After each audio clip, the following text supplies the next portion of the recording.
We don't, never tell blokes who are in. We only tell the people who are out. So we told the players who were out this morning who were with us, and then the rest of the players were informed by phone messages or phone conversations. And then we had a bit of a squad meeting before we came here, and I think you've seen the video of the players from their junior club, so we showed them that video and created a bit of laughter and a bit of humour, which was good. And they're all absolutely excited about the opportunity to represent England at the World Cup. Who's walking around with the biggest smile then? I'm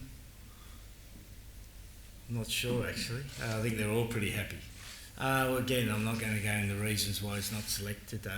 We've had that conversation with Ben. He understands it.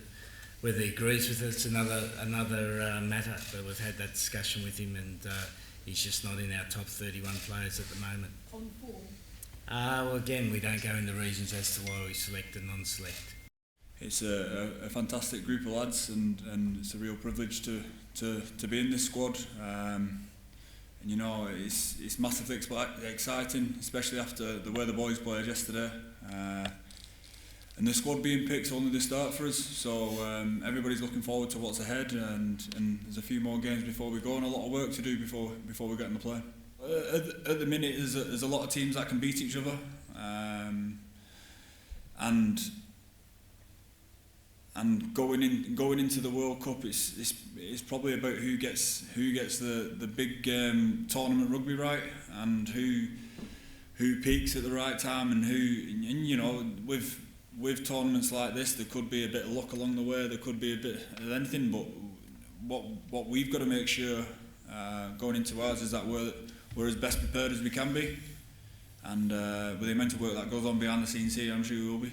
Firstly, I think it's always nice to bring new blood in. I think it freshens everything up, and when you've got that enthusiasm, as young players do, it helps to add to the squad. And Ruaridh, we've been watching quite closely through the club season, was impressed by him, and once he came into camp, he cemented our impression of him. He's a very good worker, very good communicator, mature boy. Can play a number of positions, so he was a pretty easy selection in the end. And Lewis absolutely came from nowhere. Yeah, we've been watching him in club rugby. He'd done particularly well, and again, we thought we'd roll the dice and bring him into camp to see what he could offer.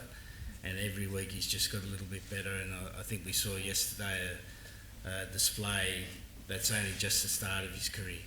It's been a bizarre few weeks really. Never really expected to be in camp for probably this long, and yesterday was a surreal experience for me, and yeah, really happy we could get the win to top it off. Yeah, I did. I'm not sure I like crying on national TV, but just caught my dad in the crowd, and that sort of set me off really. It's all been pretty surreal, to be honest. The last couple of months has been a bit of a whirlwind, probably particularly the last 24 hours. Obviously, lucky enough to make my debut yesterday, so just tried to really enjoy that last night with the family, and I guess to wake up this morning and find out that I'd been included in the World Cup squad was incredible as well. So feel really grateful, and just excited about the opportunity for the team moving forward. My mum's still here. She's going to be here for another week or so. So again, she was absolutely delighted when the news came out this morning, and spoke to Dad back home as well. So he gave me a call once he heard the news as well. So you know, he's really proud. Just doesn't like getting on airplanes, so he's not so keen on the travel. But yeah, he's at home having a G&T, and yeah, he's pretty happy. Just massively excited. As a group of 31, and the extra players over the last few weeks, we've trained incredibly hard together, but I've really enjoyed our time. And so we're thinking about the World Cup, but our next job is this Saturday in Cardiff, which we're relishing the challenge. I spoke to my parents, spoke to my girlfriend. They've been supporting me since the start of the journey, and they're overwhelmed with it. Dad's quite an emotional bloke, so he loved it. To be involved with this England squad's a massive privilege, and getting my first cap on the weekend and to be named in the squads is just pretty surreal at the moment.